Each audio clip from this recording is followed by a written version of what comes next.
In today's show, the Blazers lose a tank battle for the ages in Oklahoma City. And we talk about targets for the Blazers when they use their traded player exception this summer. Who can they chase down with their big old TPE? Welcome to Locked On Blazers. Let's get into it. You are Locked On Trailblazers, your daily Portland Trailblazers podcast. Part of the Locked On Podcast Network. Your team every day.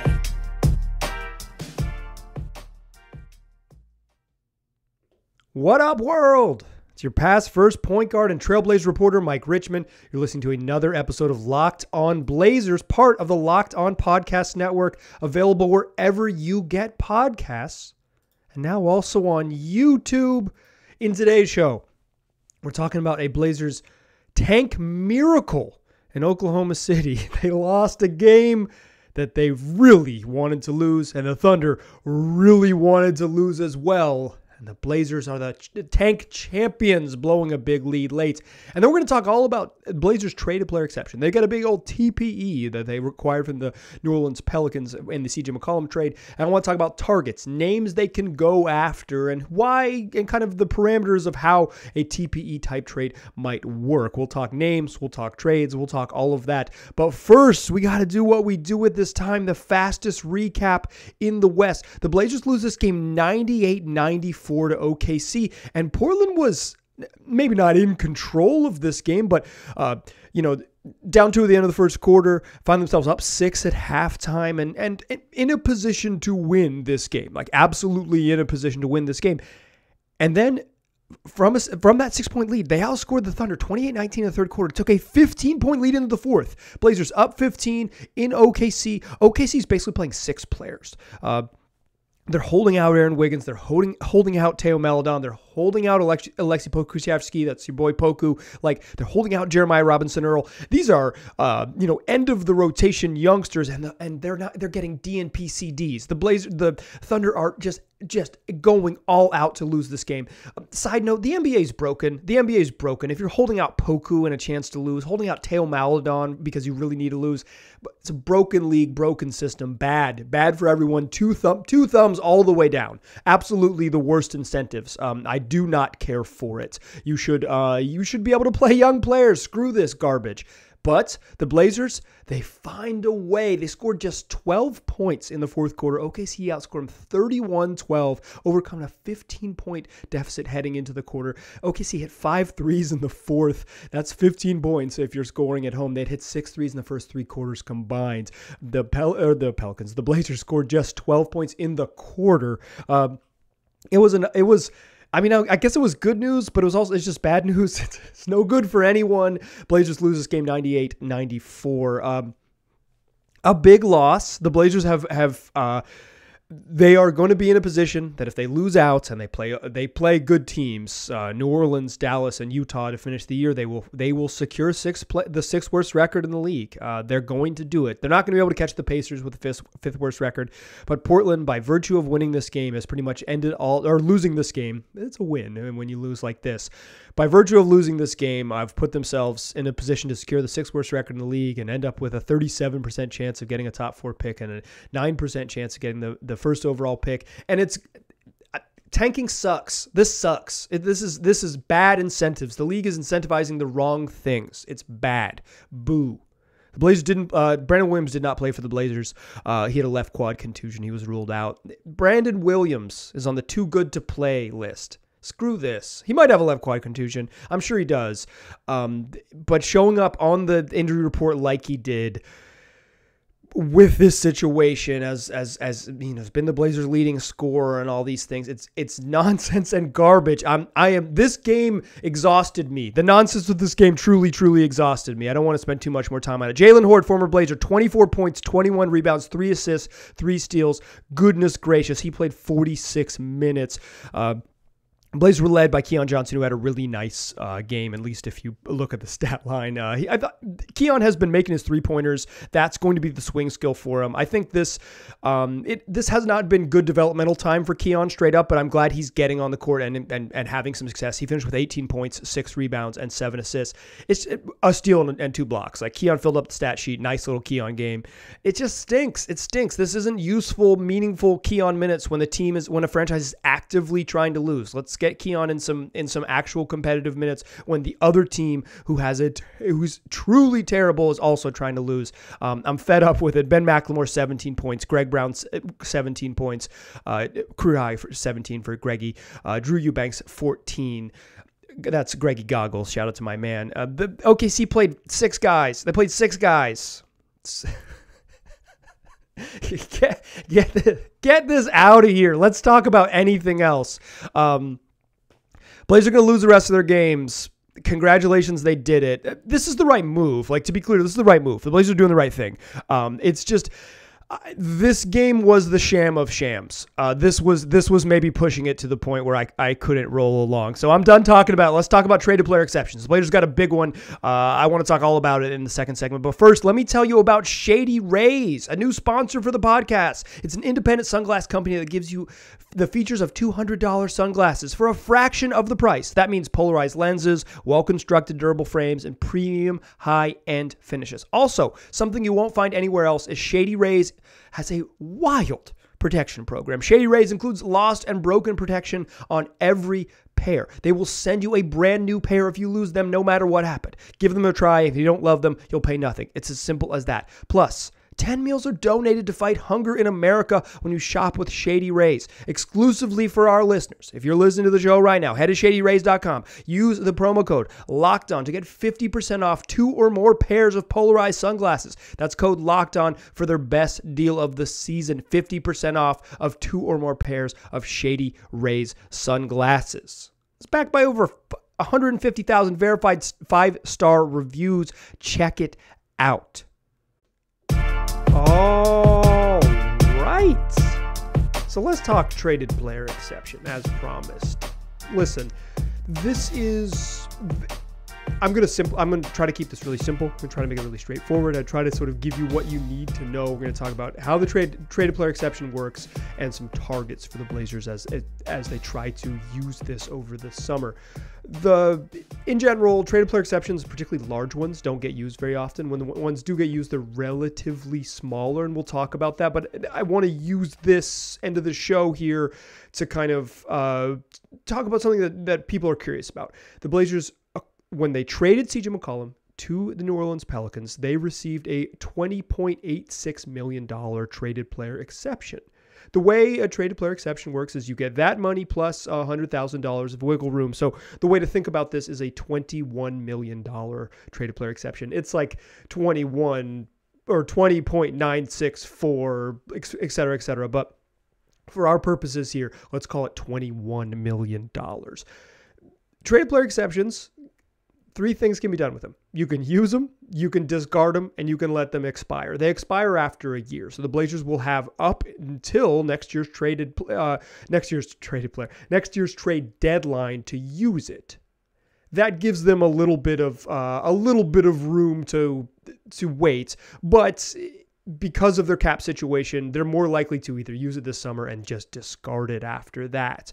In addition, you cannot use a traded player exception if you go below the salary cap. The Blazers aren't really in trouble of having that happen. Like, they have enough cap holds with Ant and with Nurk and with Joe Ingles that they're going to have big money on the books until they maneuver around, and then they're not going to be below the cap team. It wouldn't make sense for them to be below the cap team. It's more advantageous for them to operate as a team that is above the salary cap, and thus keeping your mid-level exception, keeping your biannual exception, and keeping this large traded player exception. That's important for them. There's not a lot of good free agents in the market, and they have more tools if they stay above the cap. So that's significant for them.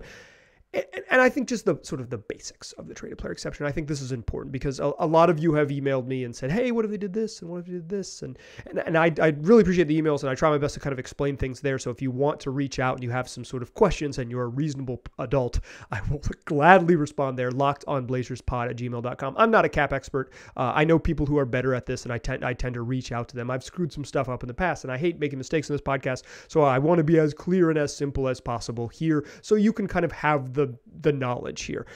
A traded player exception can only be used in one real way: to sign a player that fits within the traded player exception. It fits within, for our purposes, means makes less than $21 million. That's it. That's the simple question. That's the simple math you're doing. Does this player, is their 2022, 2023 salary for this next upcoming season, is it below $21 million? Yes. Okay. Then the Blazers can acquire that player using the traded player exception. It can't be aggregated or combined with other player salaries. It doesn't help with it can't be used to sign free agents. You cannot maneuver it and combine multiple trade exceptions to create a larger trade exception. Each one of these TPEs stands on its own. It is a singular thing that stands by itself, and it works to acquire one player.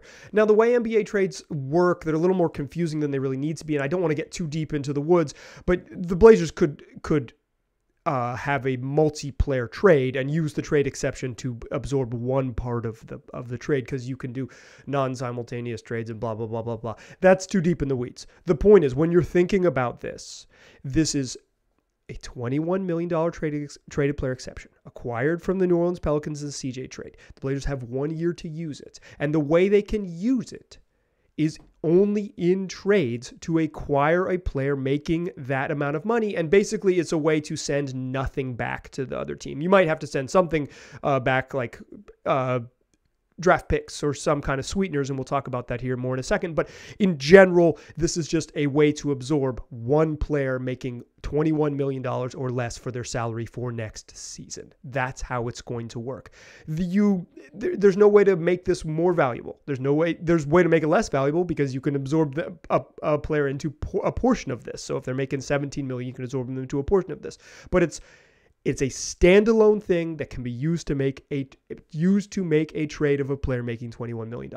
That's as simple as I want to make it. I want to make it super clear. And now what I want to do to close the show is mention some names, because there's a big name out there, and the Blazers it's been reported by Shams Charania of The Athletic and other members of The Athletic and Mark Stein of his independent reporter who writes on his Substack.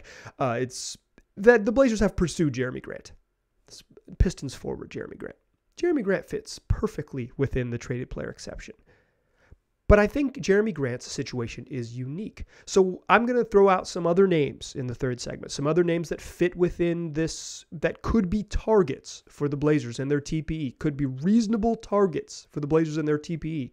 And then we'll kind of discuss the challenges and why other teams might say yes or might say no. That's what we'll do to close out the show. Who can the Blazers get with their TPE? You've been screaming at me. I've gotten so many tweets and emails. Who? Something we'll have to revisit as we head into the summer. But our first shot at it, that's what we'll do to close the show. But first, let me tell you about Built Bar, the best tasting protein bar on the market. My personal favorites, peanut butter brownie and cookies and cream. I got cookies and cream in the pantry right now. Cookies and cream bar. 18 grams of protein, 140 calories, 5 grams of sugar, 4 net carbs. That's what your average Built Bar is packing.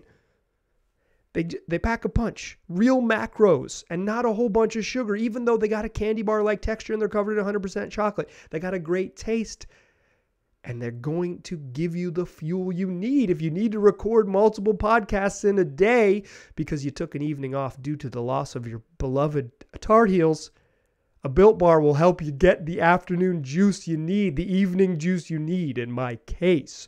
So why not go see all the flavors they got at Built.com and find something you like, and then save some money while you're shopping. Use the promo code LOCKED15, get 15% off your next order. That's promo code LOCKED15 for 15% off at Built.com. Still a pass first point guard. Still Mike Richmond. You are still listening to Locked On Blazers. Who are the Blazers going to get with the traded player exception? It's the number one question I've had over the last 10 days. And I've kind of held out on this because There were still basketball games left to be played. The Blazers are down to just 3 more basketball games. We're entering the offseason. This is going to be a big topic for us, and we will revisit it. Again, the Blazers can acquire a player making less than $21 million or less using this large traded player exception they got in the Pelicans deal. They also have one from same deal that in the acquisition of Nickeil Alexander-Walker, which is about $6 million. They could move and shake with those TPEs. In general, very large TPEs don't get used very often. I think that for Dallas in sending out Wesley Matthews and acquiring Harrison Barnes, and then trading Harrison Barnes and later acquiring DeLon Wright in 2019 is the example of the most recent example I could find of a large, like $20+ million trade exception being used. The initial deal of sending Wesley Matthews to the Knicks gave the Mavericks a large traded player exception. They were able to in the exchange with the Kings, they were able to use it, and then they kept a portion of it and eventually acquired DeLon Wright, who was making $6 million. It's relatively rare that very large ones, like the Blazers' very large $21 million traded player exception, gets used, because teams who are trading a player making $20 million, they want something back. Put a pin in that. That's going to be the ask. Let's start with the names, then we'll come back to the logic we just built here. So the name you know is Jerami Grant. He fits into the Blazers traded player exception basically exactly like within a couple $1,000, a perfect target. Other names on the list, and I only am looking, importantly, there's probably other names on the list. I am not looking at guards. The Blazers do not need to acquire a $20 million, a player making, 8 figures who plays guard. They have those. Dame and Ants and Josh Hart, assuming all those players are on the team, which I do assume they'll be going forward unless Josh Hart gets traded. But Ant and Dame are going to be on the team unless something very odd happens. So, they don't need big money guards. That's not what they need. They need forwards. You follow the team, you know that. They need an NBA level, an NBA starting power forward. They probably need an NBA starting small forward if they're really going to be competitive. So I'm looking at bigs. with this. Jerami Grant of Detroit. Aaron Gordon of the Denver Nuggets fits. Bojan Bogdanovic of the Utah Jazz fits. Domantas Sabonis of the Sacramento Kings fits. Harrison Barnes of the Sacramento Kings. Jonathan Isaac of the Orlando Magic. OG Anunoby of the Toronto Raptors. Miles Turner of the Pacers. Not a great fit with the Blazers if they're going to keep Nurk, which I believe they will, but he fits. And I think that could be just at least circle the name. Circle in pencil. Don't put in pen. Kyle Kuzma of the Washington Wizards fits. Kelly Oubre of the Charlotte Hornets fits. And Christian Wood, center for the Houston Rockets. Big man, forward center for the Houston Rockets fits. Okay, those are names. I think there's some really intriguing names on here. I think Jerami Grant and Aaron Gordon are intriguing names. I think Christian Wood is an intriguing name. Jonathan Isaac, if he's ever healthy, a really intriguing name. But a lot of these teams are going to say no. Because what this situation is very unique to the Detroit Pistons. It's very unique to the Detroit Pistons. They are a team that doesn't have much pressure to be really good next year. They can miss the playoffs, and it's not Troy Weaver isn't going to lose his job. They're in a multi-year rebuild, and they're pretty good. And I think they could, challenge for the play-in next year because of how good Cade Cunningham and Sadiq Bey are. But they don't need to load up on vets. And Jerami Grant next year will be in the final year of his contract, and he'll be an extension eligible. It doesn't make sense for the Pistons to give Jerami Grant $25 million a year annually over 4 seasons and have him be part of the core with the big money part of that core. He's not going to fit their build. He's going to be too expensive. And when they do need to pay Sadiq Bey, then you start to get up against it if you've paid someone in front of him. That's specific to the Pistons. So trading Jerami Grant for, say, the 10th pick in the draft, as has been reported, if the Blazers get the Pelicans a lottery protected pick, they could include that pick, absorb Grant into the traded player exception, bing, bang, boom. I think that's really unique to the Pistons. And in fact, some Pistons fans have told me, you're dumb, they're going to want more than that. Certainly they might. But I'm just going off what's been reported and the logic of the Pistons. Getting the 10th overall pick for Jerami Grant seems like a pretty good deal. And not having to take back money is specifically inviting to the Pistons because it allows them flexibility. Other teams don't want that. the Aaron Gordon thing is just not going to happen in Denver, but like specifically Denver is a good example to use for this. They wouldn't want to trade Aaron Gordon for nothing because they're a competitive team. They would, and typically that's the deal here, is that typically when teams are sending out players that are making over $15 million, they want something back of value because they don't want just the 10th overall pick. They want to maintain, have a chance to be competitive, which means they want a veteran player of commensurate value, like on the court and both financially, to have something to trade down the line, continue to be a competitive team, all of sort of the obvious things. The Denver Nuggets would not entertain the TPE and 10th pick trade package that the Pistons were because they're in different stages of team building. I think this is the same deal with the Kings. There's a chance that Harrison Barnes could be flipped for a package like that, but I wouldn't trade the 10th overall pick for Harrison Barnes. That seems like a ripoff for the Blazers. The Kings aren't going to trade Domantas Sabonis for the 10th overall pick. They just got Sabonis. They're building around him. I think Jonathan Isaac is a name worth considering. Would the Blazers trade the 10th overall pick for someone who just hasn't played in 15 months and is coming off this knee injury and all these things? I don't know if they would do that, but that seems like the sort of the type of value. And again, Orlando, they're in that stage of team building where they might have to make some decisions on who's on the roster and who's not on the roster. They're a little bit crowded at the guard and the big man position. They might say, hey, we want to roll with Franz Wagner. Give us the 10th overall pick and we'll hold on to Wagner and Chuma Akiki, and this will be our group, and we'll go another year and hopefully the rookie we pick 10th overall. I'm projecting 10th for the Pelicans pick. Obviously it could be anywhere from 9 to 12, I think technically, but it's Pelicans might make the playoffs. The Blazers might not get the pick. The TPE thing we'll revisit it when we get there. But like as of now, if you're thinking of it like the package that the Blazers would send to Detroit, which is something like the 10th, the TPE, and a second round pick if you need a sweetener, you look at a similar deal for somewhere around with these other guys. I don't think you're getting it done. I wouldn't necessarily trade Josh Hart for Bojan Bogdanovic. I think the TPE and a 10th pick to the King or to the Jazz, if they blow it up for a Bogdanovic, could be very enticing, but the Jazz have to blow it up. They have to be in another stage of team building, right? And the Jazz aren't probably going to go super young. They're going to try to be competitive with a new look. So again, they probably reject that offer. I mentioned OG Anunoby. That's like a name I just put on the list because I really think he's a good player and he does fit financially into it. The Raptors laugh you off the phone. They are not interested in a TPE and some parts. That is, look it up. When the Raptors have OG Anunoby, they're 31-16. They fancy themselves with OG on the floor, a team that could compete for a title. They're not rebuilding and going youth and going with 10th.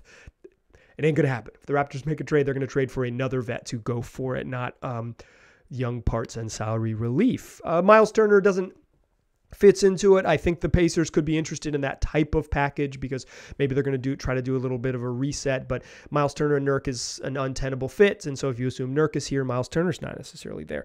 Kyle Kuzma, I think that's really intriguing. He's not making as much money, not 20 plus million, but about 17. I think he can play. If everything else, if you don't check a bunch of other boxes, Kyle Kuzma, who was a pretty good defender on that Lakers championship team, seems like a name I would consider if you still are armed with this TPE. Kelly Oubre, not my huckleberry. I do not particularly care for the aesthetics of Kelly Oubre's game, although he is maybe the prettiest player in the NBA. Shout out to Wave Poppy. But like he was on a heater early in the year. He's missed a million shots since that early heater, and he doesn't do much else. His playmaking leaves a lot to be desired. His ability to attack the rim leaves a lot to be desired, and he's, while sometimes a competitive defender, certainly not a good one. And then the last name on this list I have here is Christian Wood. I'm not a big Christian Wood guy. Like he's not my preferred big, but if you get down the line and it's like, well, it's not going to work with Jerami Grant. Oh, well, then, Bogdanovic doesn't fit what we want to do. He's also 33. We'd rather go younger and have some upside. The Rockets are in that rebuilding stage, like the team building stage. And this is a big thing we're highlighting here, team building stage, where it's like, you're giving us a 10th overall pick and we don't have to take back salary and we get out from under Christian Wood, who's probably not part of our long-term core. Let's talk about it. Is that the trade that the Rockets say yes to immediately? Maybe, but certainly I think you get them on the phone. So really the names that I'm left with here are Jerami Grant, Jonathan Isaac, and Christian Wood. And that's kind of pie in the sky. Those are some best case scenario type names. I think the Jerami Grant thing is certainly the most appealing, and in addition to its how realistic it is, it remains appealing. I don't think it's hard for me to say that you're going to beat that, right? Here's why I like Jerami Grant. Let me just put it out there. The idea that he could be versatile defensively, guard 2s, 3s, and 4s decently well. The idea that he can, since he came back from an injury with Detroit, he briefly was kind of in a tertiary role behind Sadiq Bey and Cade Cunningham, and he looked better in that tertiary role as opposed to being the guy, the primary, as he had been in Detroit before that. He kind of went to Detroit to prove he could be a primary, made an all-star team, looked really good for half a season, then it didn't work out, right? He's a role player. Like, he's a role player. He's a good fourth best player. And if the Blazers have Dame and Ant and Jerami Grant and Nurk, I think Grant can function as something similar to your third or fourth best player and be okay. If you have to pay him 3 years for $150 million on a contract extension, it's totally a different calculation. But just as the trade alone, as it stands alone, certainly maybe the contract extension is built into the trade, blah, blah, blah, blah, blah. That's why it would happen. But if you just looking at its face value before you get to the contract extension, I really like it because of the defensive versatility in a way that I don't necessarily like the Christian Wood deal for that same thing. I don't think he has the defensive versatility. He's making a little bit of strides as a playmaker, but I don't think his decision-making as a passer is really good. He's a great offensive player, but I think that's about it. And Jonathan Isaac, his ceiling is like an elite first-team all-defense type. He just hasn't played in a long time, and taking a risk on a guy coming off a serious knee injury who hasn't played in a long time might not be something you're into, and I think that's fair. So I think when you think about this, because of what the Blazers have to offer, because they don't have a lot of tradable parts, they want to hold on to some of their depth, Grant seems like the obvious choice. And because of because they don't have much else to offer, and because of how the traded player exception works, your suitors, like who might actually be interested in talking with this specific type of discussion, is relatively limited.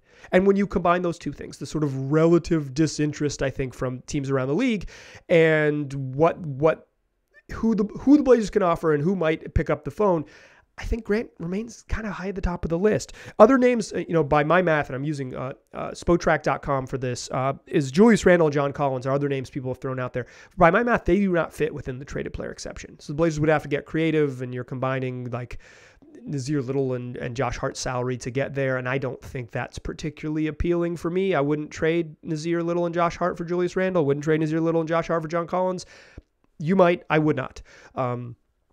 That's just me, but they don't fit within the TPE. So while they're relatively appealing based on my math, and please correct me if I'm wrong, lockedonblazerspod@gmail.com, then we can kind of, then maybe it would change the discussion. But for me, I think the reason the Blazers have aggressively pursued Jerami Grant, sounds like they, according to reporting from James Edwards of The Athletic, aggressively pursued him at the trade deadline. And according to reporting from Shams Charania of The Athletic, maybe have some sort of handshake deal in place that if they have the 10th overall pick, they will reopen those discussions with Detroit basically immediately as they get confirmed that they get that Pelicans pick. Pelicans need to miss the playoffs. Really opens up all the options for the Blazers this offseason.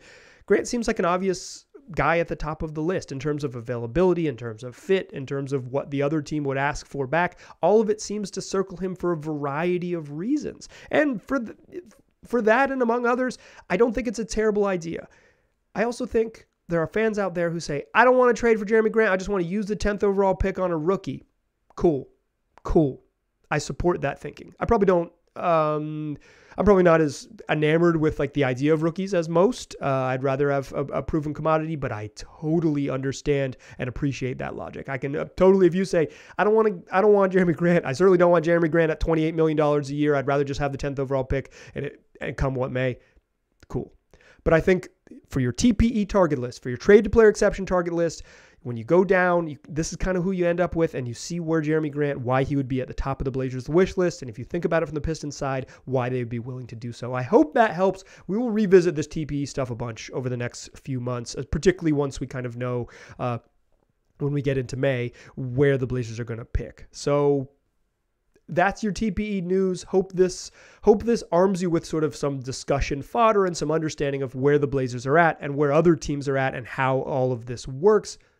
Come back for more shows later this week. The Blazers are going to finish out their road trip, play the Pelicans.